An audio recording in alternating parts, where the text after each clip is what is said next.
Well, welcome to this short training video on the handling of strangulation assaults by law enforcement. I'm Casey Gwynn, the president of Alliance for Hope International, honored on behalf of the director of our Training Institute on Strangulation Prevention, Gail Strack, and all of our committees today to present our new national supplemental investigative worksheet for the handling of strangulation cases across the United States. We are excited to make this resource available to law enforcement agencies to use as a supplement to a narrative in the investigation of near and non-fatal strangulation assaults.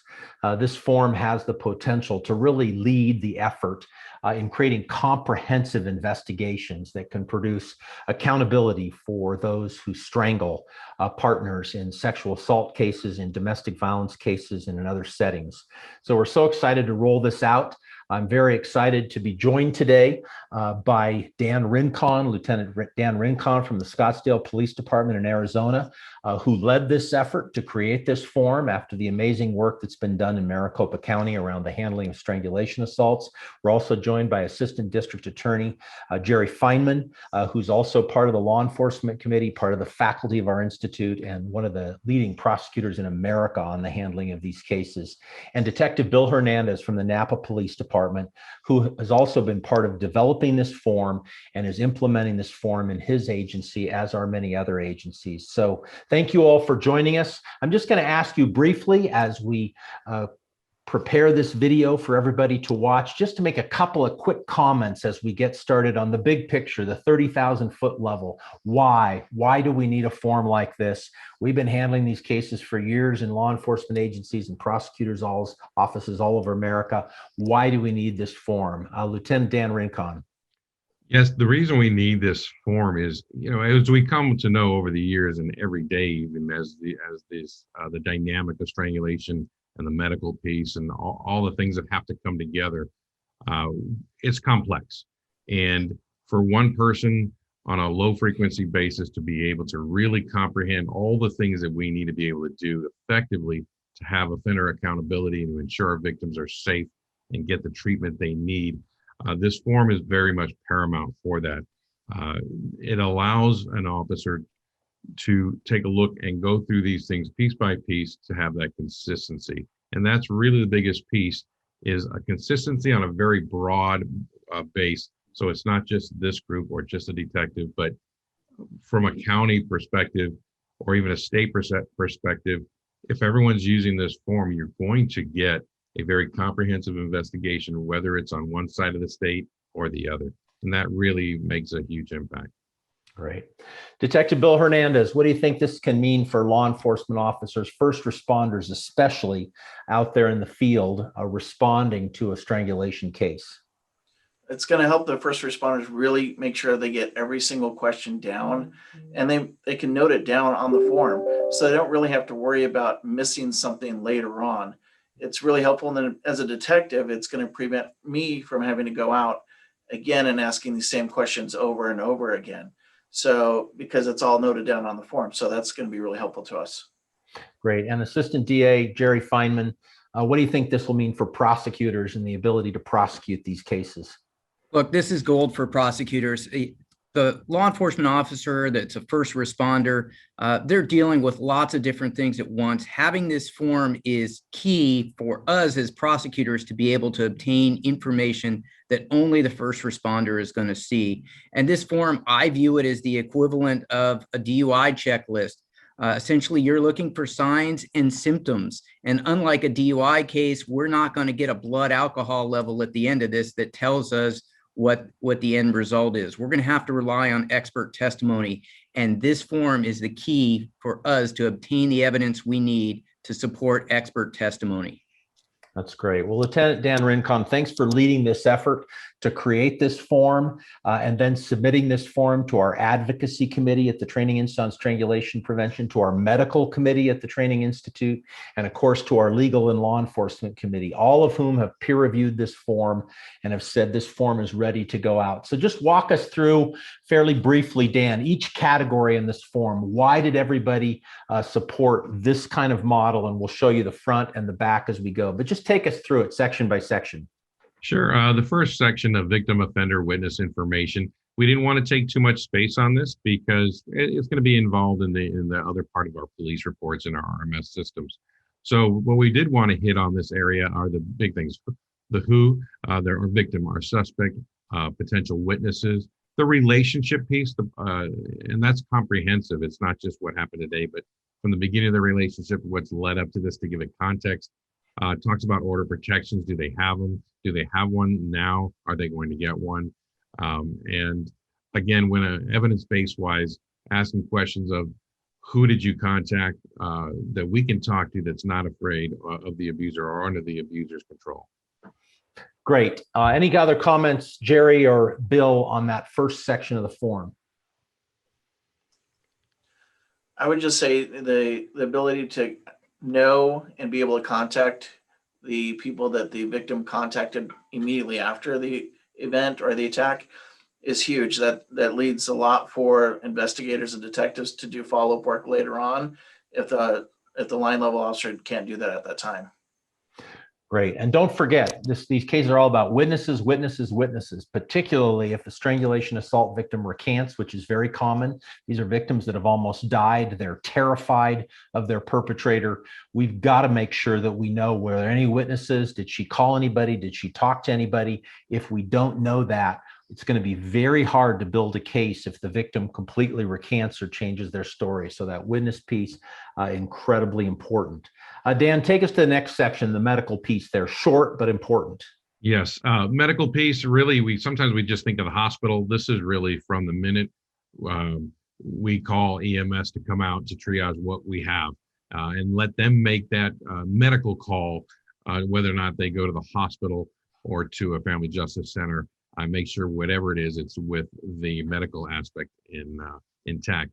Keeping in mind for officers who we have to have our medical release forms ready. So this is going to be paired with this so that when we go to the hospitals that we can get those medical releases from that hospital or even other hospitals. We might find that there was prior injuries from other cases that might be germane to the case. Good. Jerry Feynman? Look, statements made for the purpose of medical treatment are not testimonial hearsay statements, which means if that victim doesn't show up to court or we don't need to have that victim show up to court, we can still bring in a lot of those statements without triggering a defendant's right to see, hear, and confront the witness against them. Really powerful. But we got to know who they talk to. We got to know who those paramedics are. And obviously, most of you already know this, but the national protocol from the International Association of Chiefs of Police calls for EMS to come to every one of these scenes, which means those EMS responders have to be documented. And it also calls for recommending that the victim be transported to the hospital. So we got to go to the hospital and we got to figure out who it was that they talked to as well at the hospital. As Jerry said, those statements are admissible. Then this next section seems really significant to me, Dan. Manner and method of strangulation and or suffocation. Yeah, it's one of the bigger sections that we have. This is really very complex in the sense of how did it happen. One can be strangled and suffocated in many different ways, positions. At the top, you can see that there's different triggers as far as when they're describing to you. You can check the ones that apply. We want to probably combine this with if we feel that it is safe for them to demonstrate how this was done, so that you have a demonstration in link with the different types and methods that were happening. And in the lower section, it talks about has this happened before. We know with the frequency, it definitely heightens the victim's safety, and the description of that pressure, the amount of pressure, the amount of pain one is feeling. How long did it last? Was it repeated? Was it pressure to a point where they're going to go unconscious, then they let up but not let go, and then back? We try to get all of that information that can be various, because if they're smothering and strangulation, as we know, is very different. We try to combine it both so we can get that. Detective Bill Hernandez, when you have used those scales about pain, about pressure, what have you found? How is that helpful to use that with a victim instead of just asking them to describe it? It's really helpful in the fact that you can kind of understand where they're coming from. If you say it was really weak, is 1, and number 10 is very strong, as hard as they can possibly squeeze. And if they go, oh my God, it was a 9, you go, got it. I completely understand. And then getting back to Dan's point about having survivors demonstrate, make sure they don't do it on themselves, make sure it's on an inanimate object. And it's also really helpful at that point in time, if you don't have body worn cameras, to take photographs of their demonstrations while they're doing it, because that can really tell the story, especially when you go to court. Jerry Feynman, why does it matter if the victim was strangled more than once or if he used different mechanisms? Why do we want to know that?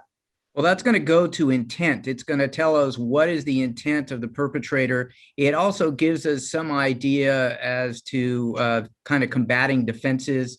I've yet to see a ligature strangulation that was accidental. I mean, you really don't see that. So those kinds of things are important to us. You should also keep in mind, though, the victim may not be in the best position to describe duration or the significance if they actually lost consciousness, because the brain, the hippocampus, which is the most sensitive part of the brain to memory, also is a part of the brain that's most sensitive to oxygen as well. So when you rob the brain of oxygen, you rob that brain's ability to record. So get the information as best you can, and we can deal with that with expert testimony later.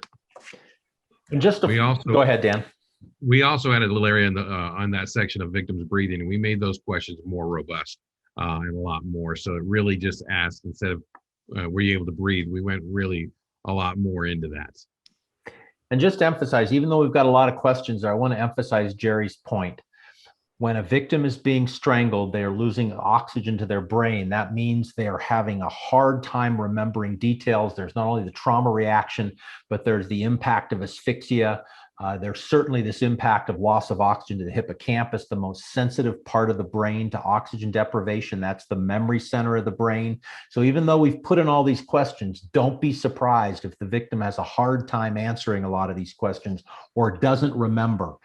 The memory problems are not a weakness in a case. Memory problems are evidence.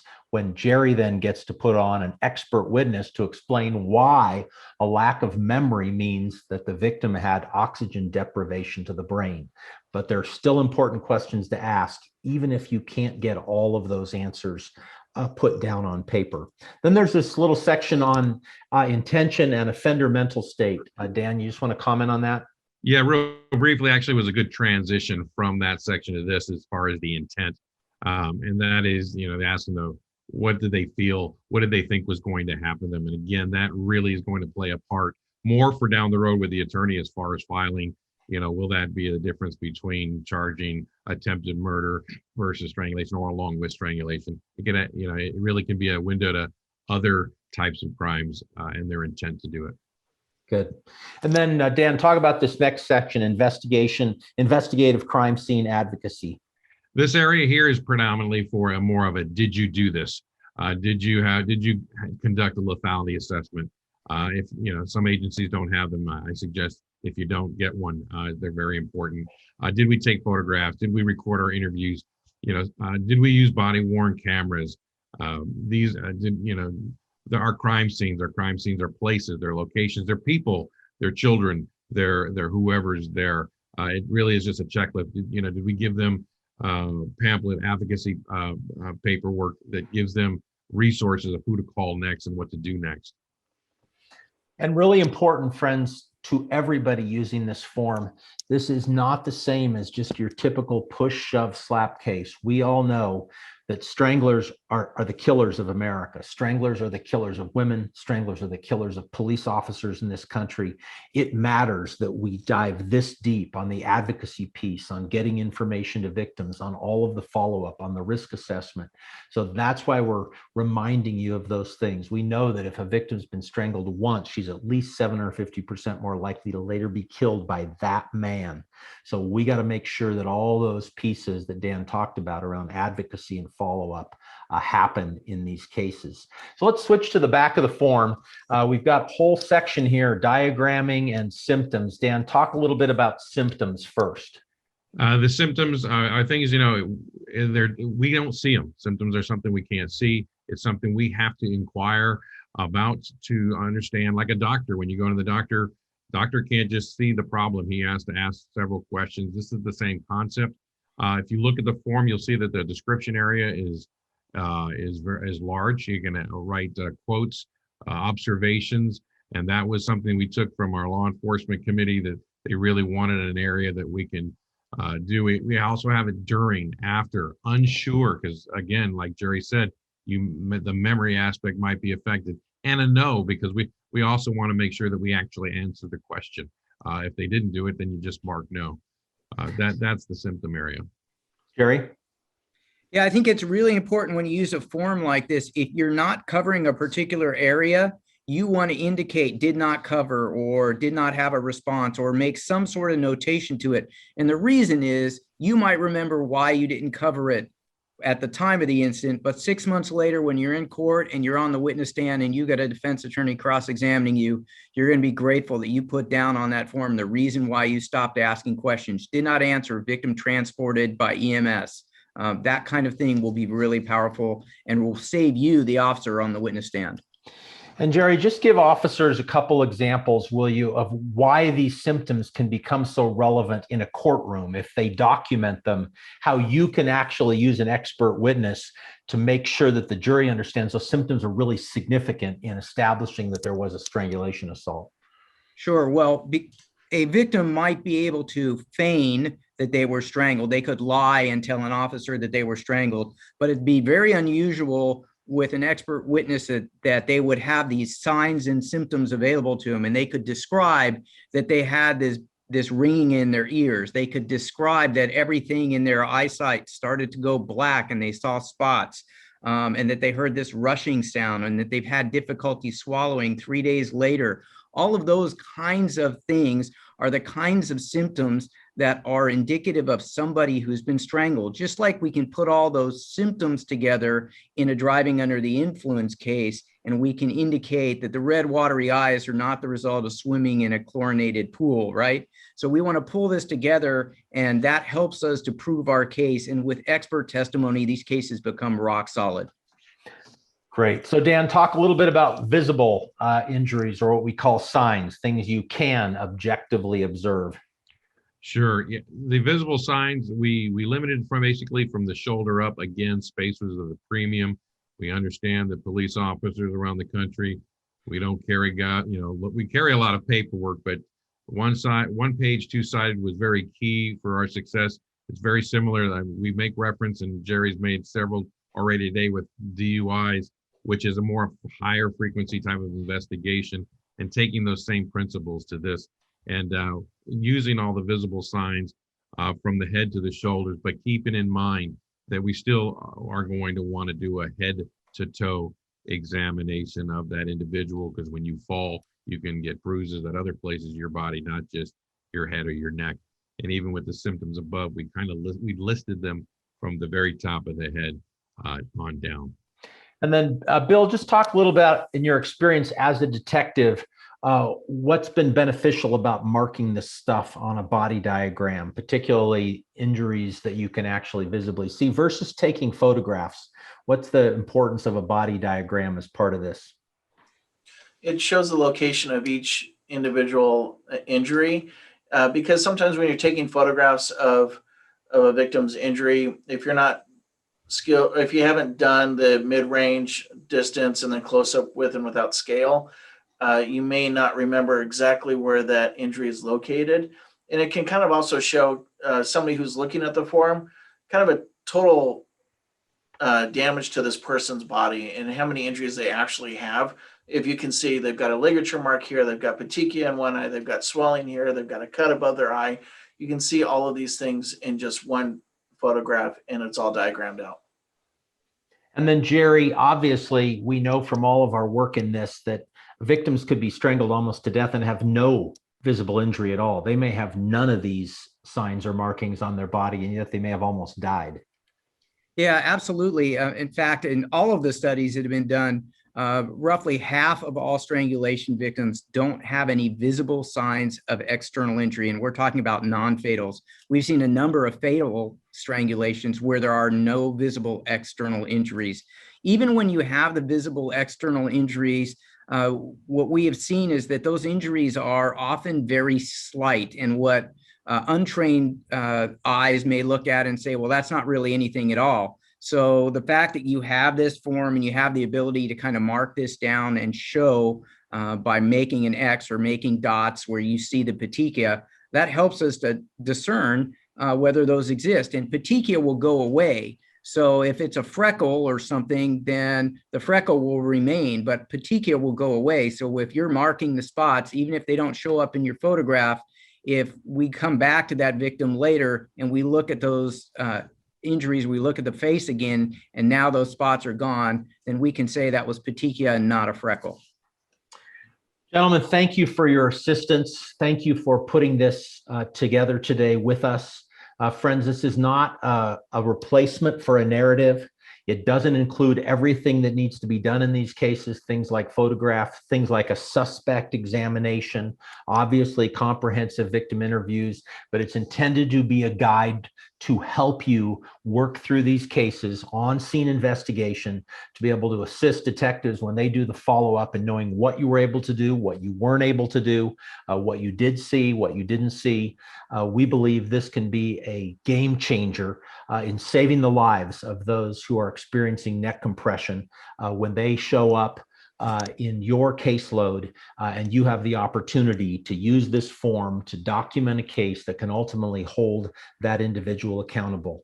There is no doubt in our research that men who strangle women are the killers of law enforcement in this country. So we're not only talking about saving women, saving children by intervening before there's a homicide in these cases. We're talking about saving law enforcement officers and saving others who so often end up in the crosshairs of the rage of men who strangle women across the United States. Lieutenant Dan Rincon, thank you for leading the effort to create this form. Bill Hernandez, thank you for lending all your expertise to this. Jerry Feynman, thank you for bringing that prosecutor's perspective. On behalf of all of our committees and all of those who have reviewed this form at the Training Institute on Strangulation Prevention, thank you for now using this form to do the kinds of investigations we need to do to save lives across this country. Blessings on all of you and your work.